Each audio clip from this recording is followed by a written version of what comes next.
Hello, Roger, and welcome to the podcast. Hey, Avish, great to see you again. Yeah, awesome. For those wondering about, again, obviously I've seen Roger many times, but I was just recently a guest on Roger's podcast, so we're sort of returning the favors. Had a great conversation there, and when that ended, I said, hey, you should do something like this for mine. So thank you for joining. For the people who don't know about you, Roger, I want to kick things off. We're going to talk about some interesting stuff here, but why don't you give everyone sort of the 1 minute mini bio of Roger Courville and kind of what you're up to these days, what you're all about. In one Well, minute. I was born into a middle class family, and if you go to rogercourville.com, that actually kind of then has tentacles that go out to various things. So 50,000 feet. I just passed 25 years in the virtual events business, what you might think of as the technology that enables webinars and virtual events and that kind of thing. That's since before Zoom was Zoom. I've been doing that kind of stuff. I work as a fractional executive for a company that does production for other companies, Nike, United Nations, etc. Just as the production crew, and I'm the head of strategy for them. But I only do that part-time because I'm also working on my doctorate, just about ready to finish that up.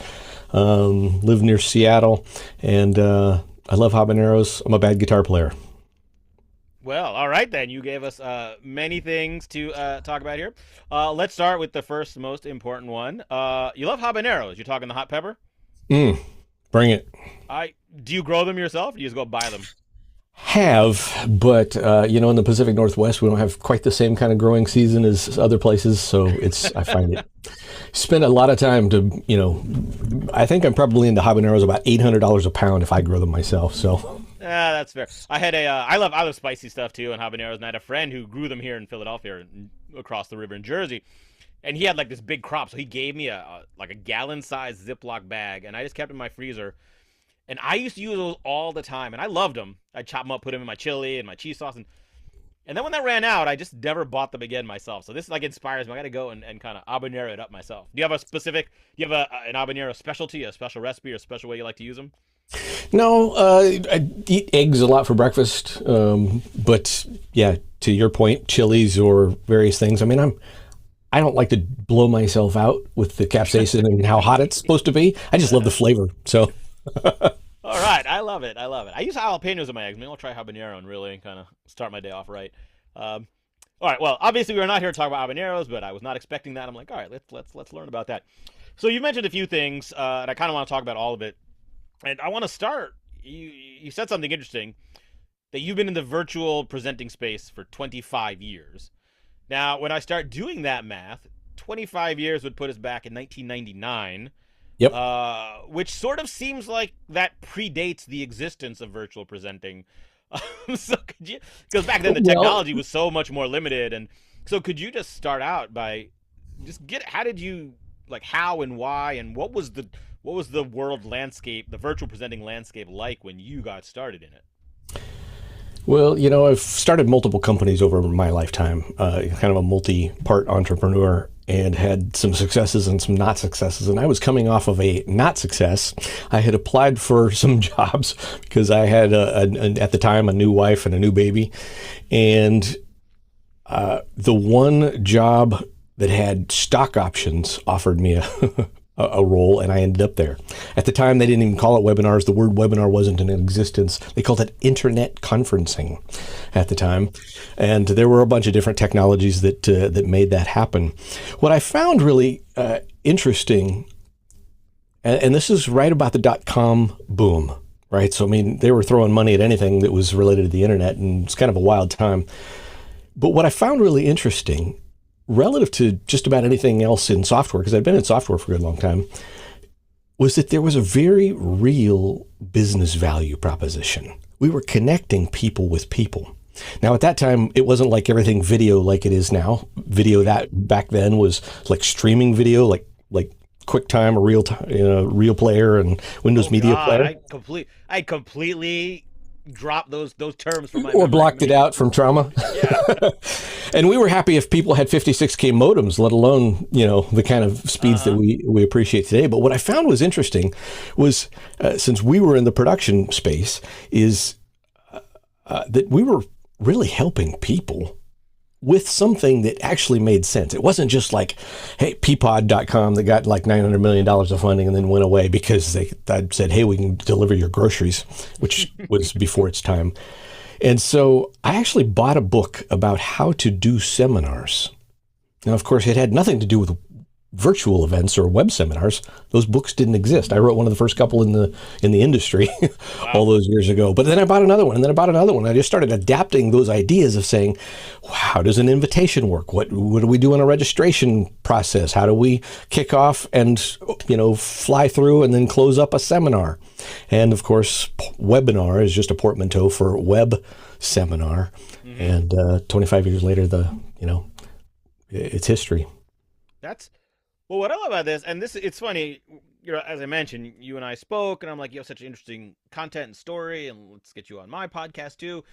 But I didn't have like a specific, here's the business problem Roger's going to come on to talk about. For some people it's obvious, like, oh, this person talks about how to have difficult conversations. Like, but as I was listening to your story, and this one now specifically, what I think the common thread I've seen in the various things I've read about you, we've talked about, and we're going to talk about today, is this, like, I want to say innovation in terms of, like, you've entered these various spaces where there are a lot of challenges. Once the pandemic hit, everyone made it real easy to get into virtual presenting, right? But you were back when, like you said, modems and I want to, if possible, take yourself back to 25 years.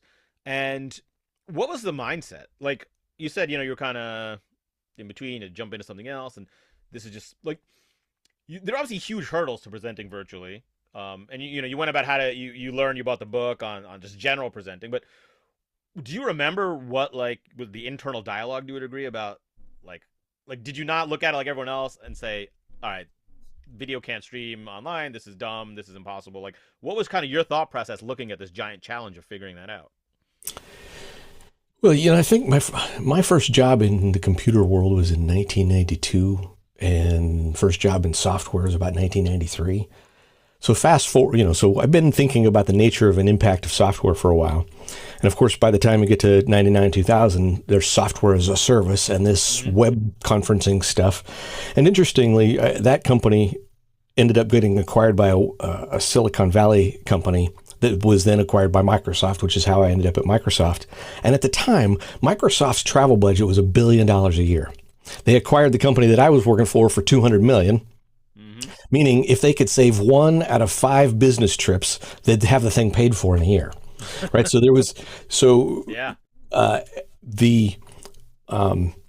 was a very real, and you didn't need a PhD in mathematics to figure out some kind of a business model for how this might affect, your sales team or your marketing team or those kinds of things. For me, So in my background, there was first sales, then marketing, product marketing, driving pricing, packaging, positioning, go-to-market plans, and that kind of thing. But at a personal level, I also was just very interested in the behavior of how people connect. So one of the genesis to this, kind of a long-winded answer to your point, the genesis of kind of a tipping point is by 2002-ish. I was working at Microsoft, and I remember I went to Seattle. I was living in Portland at the time, but I went to Seattle to do a training session for a particular group of salespeople. It was 400 or 500 of them. And one of the sales managers came up to me afterwards and went, "Have you ever thought about being a motivational speaker?" Really? Now, of course, at the time I was doing training, not motivational speaking, but they weren't making that particular distinction. But what I found or realized was that I was delivering value in the process of being an expert by helping other people get their head around how they would adapt in-person behavior to online behavior, right? And so ultimately, fast forward, I left Microsoft with a few guys and a couple $1 million of angel funding. We started another company that we ultimately sold to a telco. And then I struck out on my own in about 2006 and became a professional speaker, coach, consultant, author, wrote several books and blah, blah, blah. And that's how I ended up with you and meeting you in National Speakers Association, et cetera. But I say all of that to say this, any industry matures over time and kind of goes through known cycles of how it is initially adopted and then kind of peaks and then maybe hits kind of the late stages of adoption. And that is true more quickly for technologies. But then here comes COVID, and then our phone's ringing off the hook, right? Good news is I've had this background of helping people in one context corporately as a consultant think about how to implement and get productivity out of teams. But at a personal level, teaching virtual presentation skills. How do I adopt PowerPoint? How do I deal with virtual eye contact and virtual body language and on and on and on? Here comes COVID. And interestingly, all of the things that we'd been preaching for years and years and years have now come to roost for companies that said, we will never do this. We could never do this. So even to this day, one of my largest client is a client that does 3-day continuing medical education seminars for doctors. Literally 3 days. And they used to have to fly to Boston or San Francisco or Buenos Aires and, do a 3-day seminar. Now they do it all online. And actually, most of theirs, they do. Even now that they can go back to in-person, they still do most of their business online. Why? Because everybody's used to being able to do this and actually going, hey, it's less expensive. I can walk my dog at lunchtime. I can sleep in my own bed. And that doesn't mean they don't still do in-person stuff. What it means is that it is actually a lot more adaptable than most people give credit for. And the way that I would position that as a final close and push it back to you is, it's a bit like, the key is understanding the difference of how a medium affects the connection and communication. So you can tell a story by writing it in a book. You can tell a story by producing it in a screenplay for a movie. It could be the same story for the same audience, but we understand that the discipline of how to do it is different. Now that's an extreme example. It's maybe less obvious when we talk about virtual presentations that use PowerPoint versus in-person presentations that use PowerPoint. And in fact, that's part of why sometimes people are slow to change and they spend too much time just info barfing over PowerPoint. But there's very real differences in how we connect and communicate. It's not hard. It's just different. And that's what I've been doing for a long time, helping people get there. All right, that's great, and it gives me, I keep making these little notes. I'm definitely going to lose track of some of the stuff I want to talk about because every time you say something, I'm like, I want to ask more about that. You mentioned something in there which is near and dear to my heart, and my kind of whole yes and yes but thing is that you were talking specifically around PowerPoint, but it's like, when faced with a new, let's say, delivery modality, like we're going to do virtual instead of in person, the first thought that goes through most people's minds is, how can I do the same thing I was doing this way? How can I do that same thing here? Now my position is that that's a fine initial question. I'm not going to tell you don't ask that. Don't feel bad for asking that. That's everyone's first thought. If the answer is not immediately obvious, then you should switch the question to, how can I adapt in a way that makes this new thing even better than the old one I was doing? And that's the jump I see a lot of people not making. So number one, I'm curious your thought on that, your thought on kind of my thought process around that. And let's stick with the virtual presenting. Do you have ways, like what are some of the tips or ways you've seen people make the transition so they're not just kind of carbon copying and Band-Aid patching it, but actually improve upon the experience in this new medium that they didn't want to switch to? Yeah. Since I've been helping people make that transition very explicitly, I've thought about it a little bit. So let me actually complement and corroborate your kind of gut level observations. And if you will suffer me 3 minutes, I'll give you the academic background.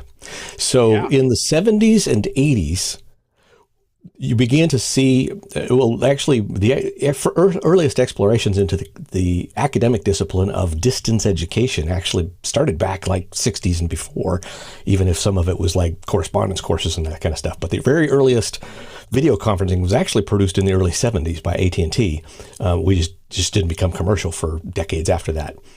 But in the 70s and 80s, people began talking about what is called the transmission theory of communication. And the the premise is like you and I are sitting here, and one of us is sending signal and the other is receiving signal, and then vice versa when it's a conversation. And it's really about the fact that the medium or modality transforms the sending and receiving of signal, which is in a way is kind of like going, well, duh. So the more obvious being like, oh, I want to take my book and put it into a movie. Now what? Mm-hmm. So over time, for me, here's the thing.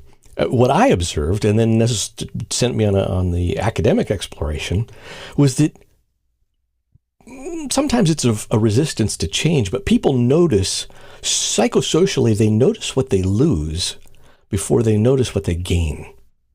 Right? So if I had a nickel for every time I heard somebody going, oh yeah, that presenting virtually thing is okay, but I'd rather do it in person. I'm like, well, yeah, I'd rather be with my wife in person, but that doesn't mean I don't use the telephone or send an email. Right? It's not better or worse. It's different, and it has its place. So here is how I grew to kind of systematize what you were just talking about, how I would take somebody from offline to online. And if somebody's listening to this, grab your pen, because it's 3 simple words and there's depth behind each of these 3 words. Okay. Analyze, map, discover. Analyze, map, discover. So when I work with somebody, I know what their frequently asked questions are and their objections. Oh, I can't see my audience, or, how do I understand. Sure. I would start with take somebody speaking and say, what do you do in person? Let's just analyze what you do in person and meet you right there. So how do you get introduced? How do you walk on stage? Do you use handouts? If you have handouts, like you're a trainer, do you pass those handouts in advance and put them on everybody's chair? Or do you pass them out part of the way through the program so people don't look at them in advance? Do you use PowerPoint? Do you use audio video? How do you interact with the audience? Are those interactions formal or informal? Formal meaning I know that when I get to a particular point in the program, I'm going to ask for a specific audience volunteer. Or formal as in I know there's a particular way I'm going to unfold the program, and there's going to be a pause between section A and section B where I take some Q&A or whatever. Informal is how do you handle things that happen on the fly, right? I'm just barreling along. I pause for a second and Avish says, hey, Avish does Avish raise his hand? What do I do? Sit there and ignore it for the next 45 minutes? That's what they do in webinars. That's not what you're going to do when you're done with me. Or is it informal? Avish just says, hey, I got a question. You see where we analyze or dissect all of the parts. Part 2. Now we take all of those parts and we map or adapt them to the platform you're using. And honestly, this still works today. This is whether I do consulting with a Fortune 500 company like FedEx, which I've done, or I'm working with an individual. Then we take and map and adapt those. And part of the reason that this process is powerful is because then it doesn't make any difference if they plopped you down in front of Zoom and you know Zoom very well, but tomorrow they plop you in front of a platform like On24 or Microsoft Teams, and you've never used Microsoft Teams, and now you feel like you're naked because, well, that's okay. We got our parts. Now we know what we want to do with those parts, and we map and adapt them to the tools that I have in front of me. And then here's the thing. Remember our transmission or medium theory of communication. The medium is, of course, going to transform things. And that means, of course, some things that I do in person aren't going to map or adapt perfectly, maybe not even at all. But to the point that you made, Avish, and this was me complimenting you, you get to the other side of the mapping and adapting process, and then you'll find that there are some things that you can do better or different, or maybe that you can do that it wasn't even possible for you to do in person, right? Mm-hmm. One being, the obvious being something like at a distance, but let me give you one example and then I'll shut my trap. In a training scenario or a facilitation scenario, you are sitting in front of a room full of 15 people that you're going to train for something. And let's say you want to, it's going to be a 2-hour training and you want to go around and establish rapport by having everybody introduce themselves. If 15 people take 1 minute each to introduce themselves, we just sucked up 15 minutes of our 2 hours, right? And if you can keep everybody to 1 minute, then you're a better man than I am, because that doesn't happen. But what happens when we move online? We could have everybody unmute and do them, have them audio, video, introduce themselves, got the same 15 or 20 minutes that goes by for introductions, or, you know where we're going with this, right? You could have them type it into chat. First of all, they don't even have to name their name, because when they type something into chat, I'm going to see their name because it's in chat. And then they answer the question, where are you from? What would you like to learn today? Or something like that. And what was a 15 or 20 minute exercise in person now is what? 2 minutes online?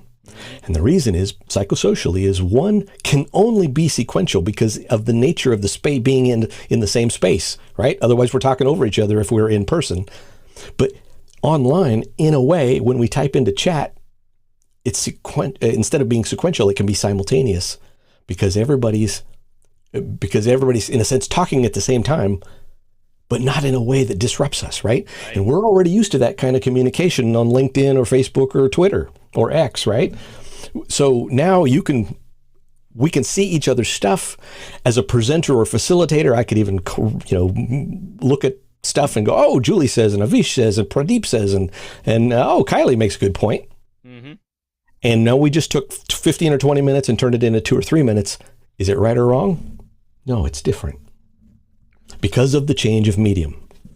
And analyze, map, adapt, discover. Well, I love that. And analyze, map, discover, because I feel, you're starting with what you know. And maybe even getting a deeper understanding of what you know. Because I think sometimes people seem to talk about improv, and I talk about like being willing to step into uncertainty and let go of things from the past. And, that's the message I'm supposed to deliver. But I don't want people necessarily, and I even say like, this doesn't mean everything has to be uncertain, but it's like be willing to. So start with what you know, map it, but then you're going to find the gaps. And then, and to kind of reinforce your specific example about the chat, I do keynotes with humor and improv comedy. So when the pandemic happened and everything had to switch to virtual, it was really a hard transition for me at first because A, it's hard to do comedy when you can't see the reactions from people. Mm-hmm. And B, like in improv, I'll get volunteers, I'll get suggestions from the audience. I'm like, how am I going to do that? So, and I kind of started with what we talked about, which is, all right, just do it the same way. And I'd take someone off mute to be my volunteer, or I'd get suggestions that way. And the audio delay just didn't work. So I figured out adaptations, which actually in some ways made the improv stronger. I hard to explain, but I became my own volunteer. Like normally I give a volunteer a bell, and every time they ring it, I change. I'm like, look, I'm just going to clap my hands myself. And it's going to seem weird, but I'm going to be my own volunteer. And it worked so well. But with the chat, and this is going to lead to my next sort of question/observation, is because I would get a suggestion for my story or game or whatever I'm doing virtually, I wouldn't want to take people off mute, kind of to your point. It'd be, in person, you can have everyone yell at the same time. You can't do that on Zoom. So I'm like, just enter it into the chat. And the level of participation was so much higher because in person, there's going to be a lot of people that don't want to speak up. They don't want to call out a suggestion or a thought. But if you're just sitting behind your keyboard, it's like I was getting a lot more. So I think an approach, I'd like to get your kind of opinion on this, is when you're after you're done analyzing and mapping, also ask yourself, what are the problems I'm currently facing? What are the things that annoy me or I'd like to do better? So is it, I like it when everyone can introduce themselves, but it takes so long. Or I wish more people would participate. And then ask, all right, is this new medium or new change going to allow me to improve that scenario? So it's not just like a vague, oh, how could it be better? But start with, hey, what really bothers me? And is there something in this new medium that's going to let me fix that or better deal with that? So I don't know if that's an approach you've taken or kind of what your thoughts are on sort of the problem-solving approach of the new medium instead of just a general because I talk about people ask, how could this be better? But I like this idea of all right, what can you solve with this new medium? Yeah, since career-wise, 2/3 of my work was with adult learning because in the corporate world that we both play in, adult learning people, learning and development trainers tend to be the power users within any organization, right? Mm-hmm. Marketers are gathering data and putting subject matter experts on stage, but they're not really expert presenters. Neither with the sales team, because the sales team has a really simple use case, et cetera, et cetera. Daily meetings, simple use case. Trainers, they're the ones that have the power user mentality. So by way of affirming what you're talking about, and you were just kind of pounding through, here's an exercise that I designed for when I was working for FedEx. Now, FedEx, and I think I'm not sharing anything that this is old. Statute of limitations easily way past for this. But, FedEx at one point bought Kinko's, right? Right. Individual office locations where you could pack and ship and print and that kind of stuff, which is now known as FedEx Office. And so FedEx Office historically has, flew trainers around the country to, there's probably a dozen locations in the greater Portland area, probably the same in the greater Philadelphia area. That's a lot of trainers and a lot of road time and a lot of money. And they figured out how to do it online, like in this 9-week cohort. And they developed some killer stuff. They really put on their instructional designer hats and were developing this killer stuff. Now, the way I ended up getting involved is that the person who ran all of the trainers that were delivering all of these online employee onboarding trainings still didn't think that her trainers were getting what could be as good as possible from the instructional design group. And for a big company like them, they had a whole team of just instructional designers. So we actually did an in-person gig where they brought in all the instructional designers from one team and all of the online trainers, facilitators for employee onboarding from the other team, and we're in the big room with people. I'm like, okay, how do we kick things off here? And set up the challenge that you and I are just talking about right now. So I made up this I don't even remember all the details because it was a long time ago, but I made up this fairly elaborate kind of opening hands-on exercise that would be very typical of like in-person training. Okay, everybody stand up and then go line yourself along the wall by birth date, from January 1 over here to December 31st over here. And then turn to your neighbor on the right and turn to your neighbor on the left and learn one interesting factoid about them. And then count off 1 through 6 or 1 through 8 or whatever it was. Now I want you to everybody, and we did a couple other things. And now I want you to go back to the table wherever you're sitting, pick up your crap and okay, table 1's here, table 2's here, table 3. So I've just mixed everybody up. They've gone through all of this kind of stuff and they're all going, what the hell? And then I went, all right, table 1, table 2, table 3. Take what we just did and adapt it for online. Right? So I was really purposeful about mixing in elements like, stand up, go over there, turn to your neighbor and talk, that kind of stuff. And I say all of that because the outcome from that particular exercise, and I've now done that for lots of organizations, the outcome from that exercise that they figured out, as do everybody else, is that you come back to what are the learning objectives? Mm-hmm.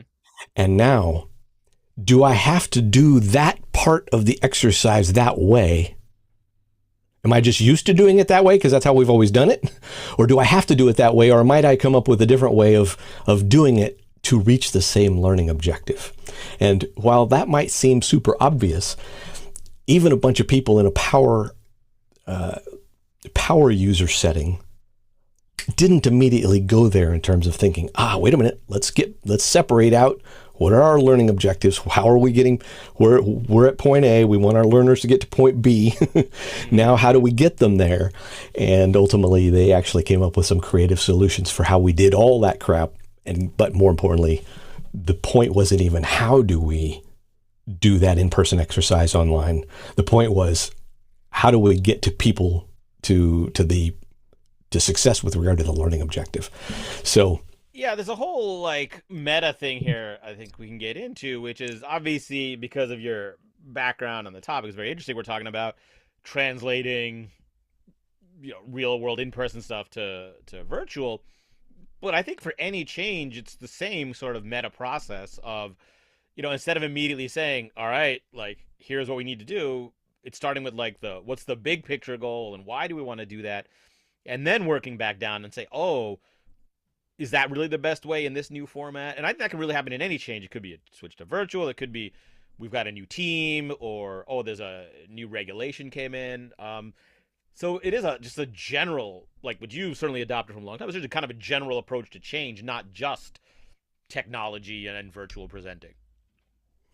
Yeah, I think we could go meta there. I remember reading. You're familiar with Chip and Dan Heath? Sure. Mm-hmm. Wrote Switch. Made to Stick and Made to Stick, yeah. Switch. And Switch is the book that comes to mind, right? And we know from science that the information part of the change process is like the elephant and rider. It's like the rider. And then there's that buy-in, that emotional or affective part of the process that is a pretty critical element, from not just getting people to see where point B is relative to their being in point A, but then actually taking meaningful action in that direction. And I'm not sure that I've got a magic insight there other than to corroborate.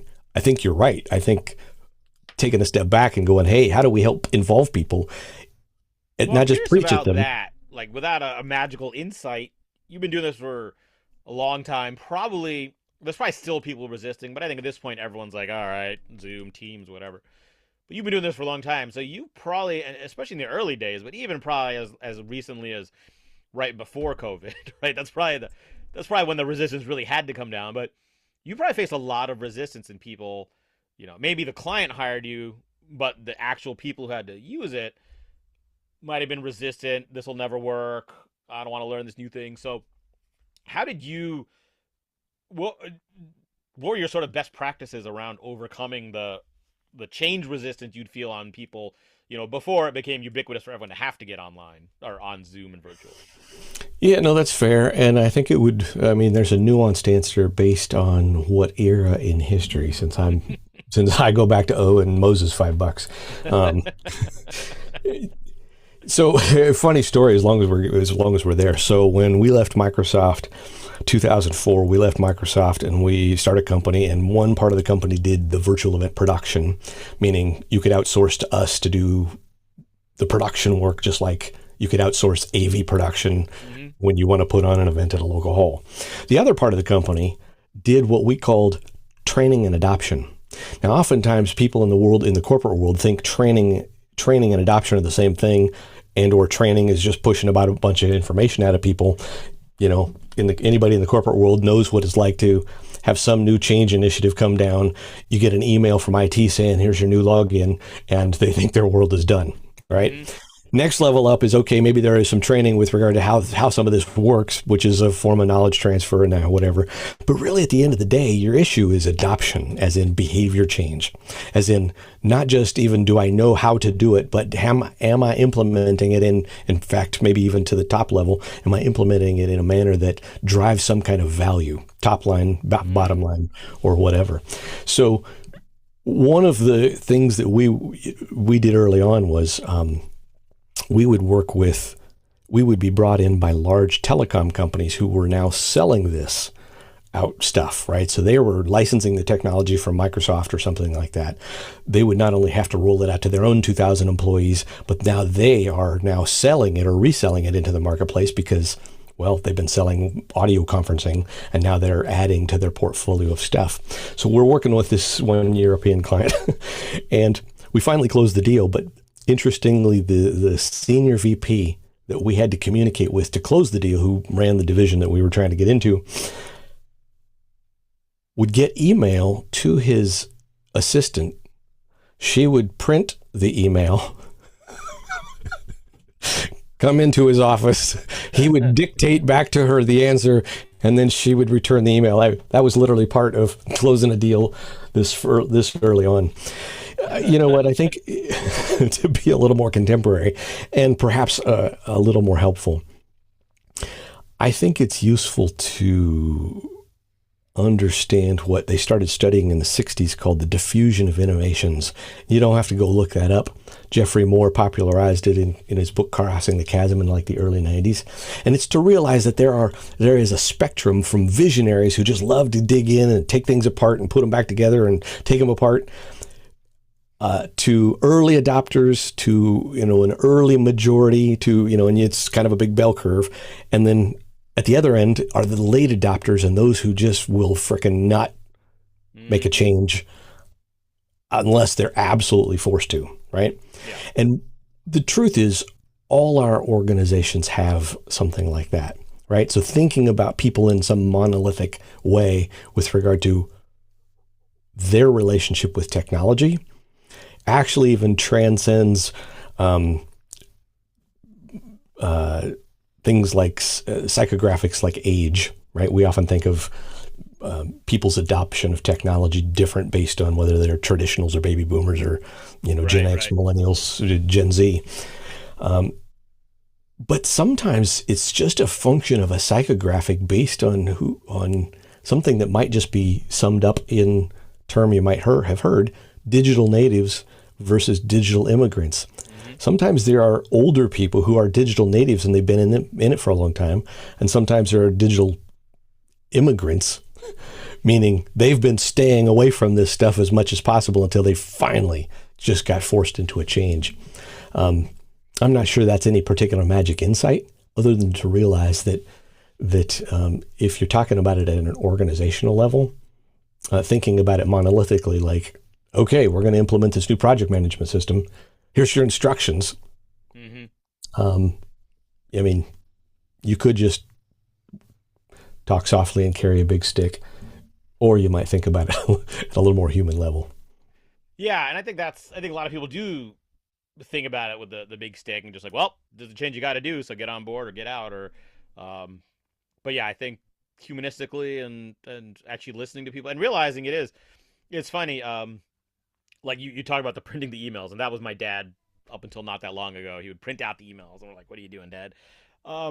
And my parents are so technology afraid, and my dad's gotten better about it. He'll do some stuff online, and I can send him emails, and he can actually buy stuff on Amazon. But it's amazing how you think the technological advances of like the U.S. versus India, where their relatives all are, and obviously India is a very tech forward country. But, we had computers here. Like, we've had a computer in our family since I was in 7th grade, which at this point is like 40 years ago. And my parents are so far behind their relatives, like their generation of relatives from India. Like, they're all out there using WhatsApp and Zoom and chatting. And it's a joke. It's kind of funny. But at the same time, it was sort of sad because, like, we're talking about video calling and stuff. Like, they could have been having like Skype calls with their relatives on the other side of the world for years now, instead of just relying on the phone. Like, there was such like you talk about the connecting, they could have had a deeper connection, but because they're such digital immigrants and so resistant to it, so it's like humorous. And I get that feeling with change a lot, where so many people like, yeah, we want to take a humanistic approach, but if people could just step into uncertainty a little bit, like, it opens up. If you change your mind or your perspective around it a little bit, it sort of opens up a lot of opportunities, both professionally but also personally, if you look at it right. There wouldn't be a lot of change management consultants in the world if it was an easy topic, first and foremost, right? And I think there is often a lot of pressure to try to do things, particularly in the corporate world, at scale, that we often forget the nuance that happens at the opposite end of scale, which is one-to-one. Let's use educating our children as an example, right? There's pressure to have larger and larger classrooms because of financial pressure in the education system or something like that. And yet, interestingly, the word educate comes from the Latin educere, meaning to lead or draw out. To educate means to lead or draw out. And to lead or draw out, I need to meet you where you're at. Well, how do I meet you where you're at? I need to ask questions. I need to get to know Avish. I need to understand where he's at. And then I can help you connect the dots and maybe take not just mental ownership, but affective ownership of going, now I see the value of getting to point B and then being part of co-journeying with you in that direction. Now that's hard and time consuming enough with one student, let alone a classroom of 35 students, right? Yeah. And so use that as an analogy in the corporate world where we can't do one-on-one mentoring for all 15,000 employees here. So now what? But at least if you're aware, and by the way, if you're listening to this, technology is now beginning to do that, right? There are internal employee education systems that will use AI to assess and meet Avish right where he's at, which is different than where Roger's at versus where Avish's dad is at, and then will serve. Your audio just cut out. I can't hear you. Okay, You're back now. Okay.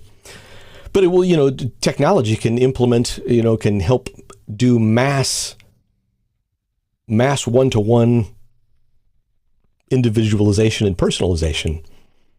But I know exactly what you mean. My folks have done pretty all right with technology, and still yet I was actually in another state visiting with them a couple weekends ago because it was they made me a deal on a car that I decided I couldn't refuse. So I went to this other state to buy the car and drive it home. And over the course of spending a couple days with my dad, I forget how it came up, but I just went and showed him the free version of like ChatGPT or Gemini from Google. Sure. And at first it was like, oh yeah, no, I don't need that. I mean, I got my way of doing things. And I'm like, Dad, and let's just take something that you care about. He's a cook. He's a gourmet cook. Let's take something you care about, right? You go into your refrigerator. You got 5 things. You got jalapenos. You got cream cheese. You got sausage. You got, whatever. Let's type a question into ChatGPT and see what it comes back with for a couple creative recipes for you with. He's like, oh, bam, And Yeah. so a couple of the other things, he's a nutritionist, and, I'm just setting him up with an app or a website and just show him a couple things that applied to things that he cared about. All of a sudden, like, bam, the brain exploded. Does that answer the question entirely for our clients in a corporate world? You may or may not be able to individually change from where someone is at to lead or draw out them to the next level, to that whatever. But if that's the basis of what you got in mind, and you're getting creative with how to do that within your team, within your division, that kind of thing, I think it helps to realize that not everybody's starting from the same place. So, well, it's such an awesome management lesson about and the root of educate to draw out. Like I really like and appreciate that. And it's funny, one of my recent podcast guests, who that episode will be out by the time this one comes out, because it's scheduled to go out next week. He did this whole thing on psychological. He's an expert on psychological safety, and he talked about Google, and Google keeps trying all these different things. And one was Project Aristotle, which is where they came up with psychological safety. But what he said was interesting. He said they did an experiment at Google, which is they took a group and they want to see, do we really need managers? What if we just didn't have middle management? And they ran the experiment, and he said, the result was, it turns out, yes, we do need middle managers. He said, but what they found is the number one most important thing for the manager to do, the skill they needed the most was coaching skills. Like, it wasn't about the manager's skill at the job or their ability to like drive results. It was, can they coach, which essentially is, can they draw out, right? Can they educate? So if you've got a 15,000 person organization, you can't necessarily do one-to-one, but most organizations have hierarchical structures where you've got a manager who's got maybe 5, 10 direct reports. Now that person probably can, if we value management and the real role of it.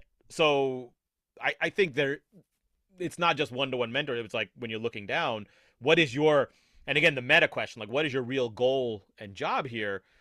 And I think if more managers and leaders saw that, it's not just to get the result at the end of the day, it's to get the most out of my people by helping them develop, whether it's in adopting change or technology or anything. It's such a valid point there. And I love your example of the recipes, because I've started doing that with ChatGPT. Me too. I literally did that today. I'm like, I'm like, hey, I have a chat specifically just for food stuff, and I'm like, hey, I got some ground turkey in my fridge. I got to use. Give me 5 possible suggestions for this, and it came back, and I'm like, all right, I'll probably make that one. It's like it.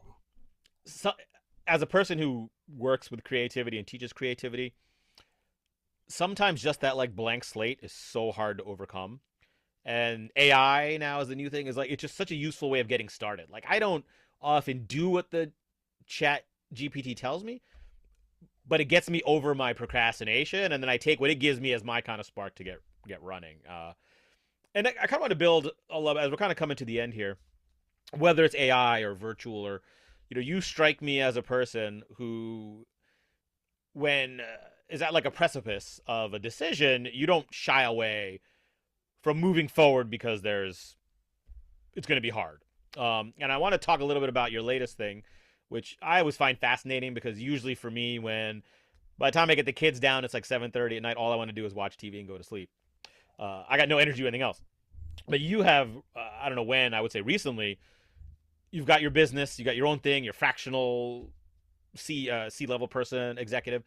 And then you decided, hey, you know what? I want to also get a doctorate, which is for a lot of people that's just a full-time thing, and you're doing it kind of on the side. So I wanted you to share a little bit about what that's all about, why you did it, and kind of what your thought process was when you looked at the workload, the time, the overwhelm of it, and how you kind of went through the process saying, you know what, I'm going to make this work even though it's a whole big commitment.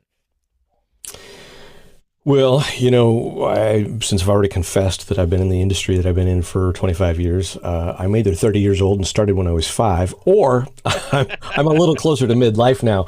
So, something about a divorce in there, that tends to shake things up. Sure.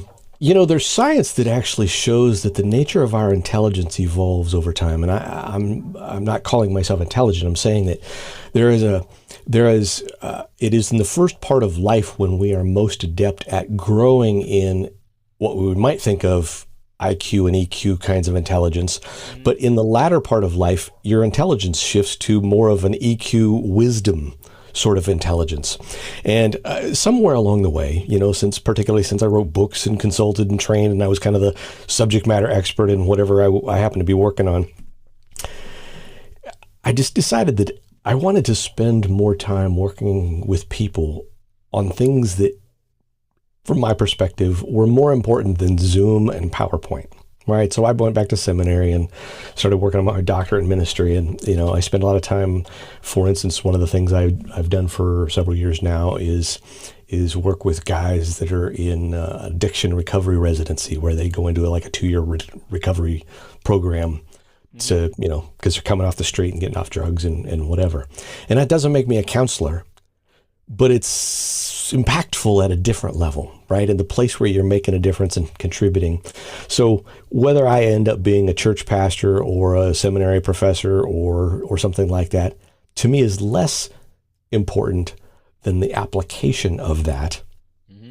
Whereas, and I still love working with clients doing, around this virtual stuff because I've been doing it so long, I can generally, even people who don't think they have something to learn do have something to learn, and I've been doing it so long that I can provide value there. Importantly, for me, part of that change was something that actually probably also relates to your own yes and work, and the way that I express it is: do you have a why that's bigger than your how? And in my case, I just decided I had a why bigger than my how. And that even though I was going back to grad school in my 50s and a late in life student relative to many of the other people in the program that I'm in, I just decided, you know what?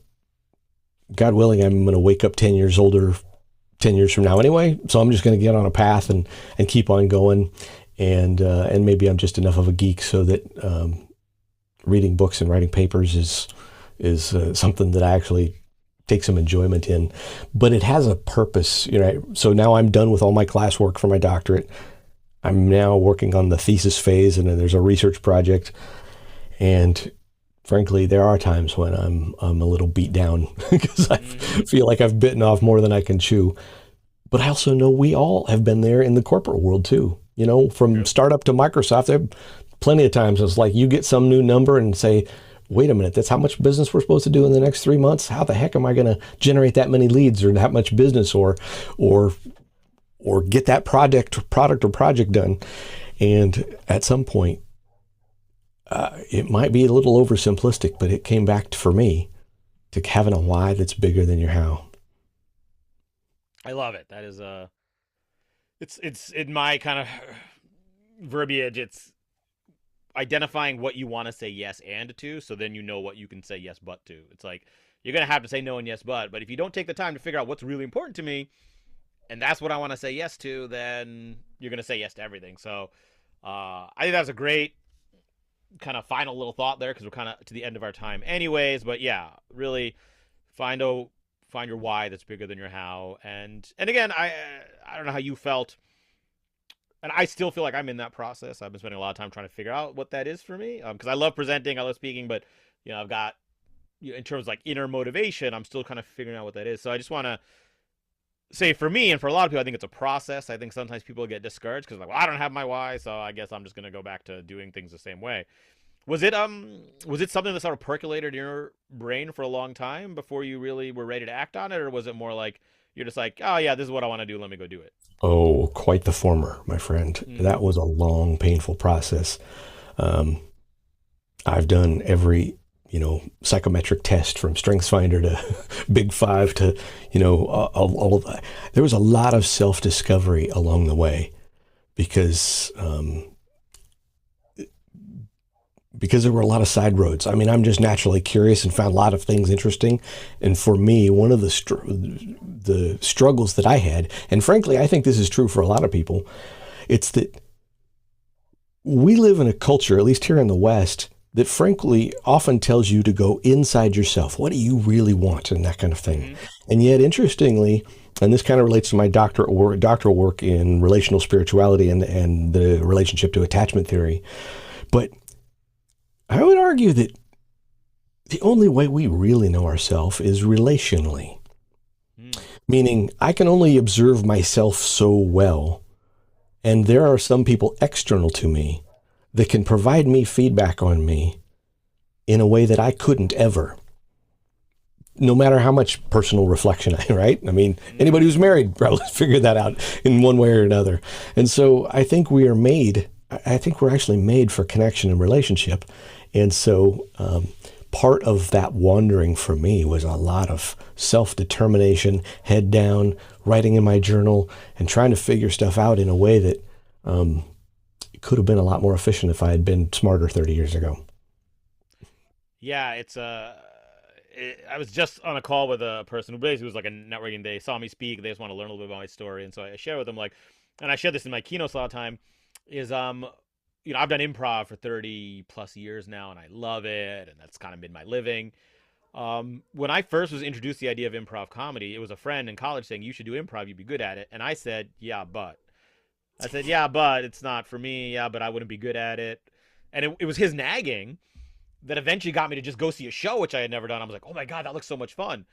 And then when it was time to graduate, I was going to go get an engineering job. It was other people telling me, oh, have you thought about performing? You should do that. And then after that, when I was doing improv, it was someone else seeing what I did and saying, this would be a good corporate team building workshop. To your point, it was always other people, like seeing something that, because, we get tunnel vision, we get our own, here's our path. And I think you're so right. I'm the same way. I love morning pages and journaling and brainstorming and going on long walks in nature just to think. But it is amazing how much more efficient it can be if you just are willing to interact with other people, and I would say open up to them a little bit, right? Because sometimes we keep this stuff inside of us, like, here's something I'm thinking about, but I'm going to hide it. So people can't, sometimes we're afraid they're going to mock us or judge us, but it also cuts off the opportunity for them to help us and see things in us maybe we don't see. Gosh, I love. So that's what your thesis is on. Something obviously not that specifically, but relations and how. Relational, specifically an area or discipline called relational spirituality, kind of based on the premise that is that a thing, or is that something you came up with? No, it's a thing. Oh, it's a thing. Yeah, no, that's the kind of the top level topic, kind of based on the premise that we were actually created to be connectors, and to be connected. And probably even if you don't necessarily think of yourself from a theistic worldview perspective, the thing that I would point to is just one science and one piece of intuition. One piece of science that came out in middle of last year. You can look this up in the July issue of Scientific American. Is that one of the things that scientists found out is that as we interact, in particular when we trade and build stories together, that our brain waves begin to synchronize. So you think about how, say, your marriage gets better and better, hopefully, because you start, in a sense, thinking each other's thoughts. There's actually a scientific basis for that. Same in the context of attachment theory of a child and a mom. They actually begin to co-regulate together affectively. So there's very much a scientific basis for that nature of connection. But here would be my even just exhortation with regard to observing that from an intuitional perspective. We all are made to connect and be connected, meaning we all desire connection. Our deepest desire, I would argue, is to know and be known. And yet at the same time, that also touches down in some places that are really scary, which is why we put up walls and other things. But how we relate to spouse, God, children, whatever that happens to be, is all driven from a very something that's utterly core to us that I think is not only scientifically valid, but theologically valid as well. That's great, and that's I think a perfect place to end, because whether you realize it or not, this brings us almost entirely full circle, because at the very beginning we talked about what you did, and your whole point was that you got into virtual presenting because it became a way for people to connect with each other more effectively. So like your whole kind of journey has really been about this, so it makes total sense that this is where your kind of doctorate now leads to. So it's a perfect sort of place. I'm going to wrap up with two quick questions. Before I do, this has been great. If people want to learn more about you or work with you, I know you got a couple different ways, a couple different can learn more about you. Where should people go? How should they connect with you? Well, I mentioned at the top, rogercourville.com. And if you can't spell that because there's not lots of Courvilles, and or you're not looking at Avish's webpage or wherever you found this, virtualvenues.com is our virtual event production company. And, happy to help you come alongside you with regard to taking your virtual and hybrid events to the next level so you can focus on something other than the tech. So rogercourville.com or virtualvenues.com. Fantastic. I love it. And all right, two quick questions. Number one, totally random. What is your favorite Rush song? Oh, that's it's not even close. Losing It. Oh my goodness, that is an answer I probably won't hear very often, but that is a no, you won't. One. So as listeners, you may or may not know this yet, depending how far I'm a huge Rush fan. I run a Rush Facebook group, and Roger's a big Rush fan. I believe you're part of the group, though maybe you're not as active. Yeah, no, I'm still there. I'm just not very active anymore. But yeah, I've seen Rush 4 times. Losing It is one of those kind of like deep cut tracks on an album from the early 80s called Signals. Yes. And if you are a musician, it has some really interesting time signature times when they're in 5/4, which is really rare in rock music. So there you go. Yeah, and I know nothing about music. I just know it's a beautiful, poignant song. It's one of Rush's like slower, more somber songs, but that's a great pick. All right, and second one, I ask everyone on the pod who guesses. One of my premises, one of my whys, is I honestly believe the world would be a better place if everyone just started with a default mindset of yes and instead of yes but. Just we're more open-minded, positive, and collaborative. What is a small change that if you believe people made this small change, it would make the world a better place? What's like a Thank small you for thing the question. So the short answer is take someone you don't know very well out to coffee and say, tell me your story. Wow. And so actually, that is the genesis of my doctoral research. Really? Yep. albeit from a spiritual perspective, take a coworker out to coffee and say, "Tell me your story." That's amazing. I have never read anyone's doctoral, dissertation. I might be I curious to may read never yours read after. another one after I'm done. I might be curious to read yours. You've dropped a lot of great info. That's fantastic. So thank you for being on here, Roger. We'll have you back at some point. This was great. I'm sure there's a lot more we could go into.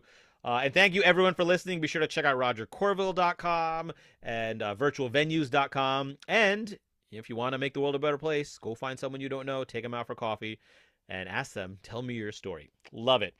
Thank you so much, Roger. This was fantastic. My pleasure.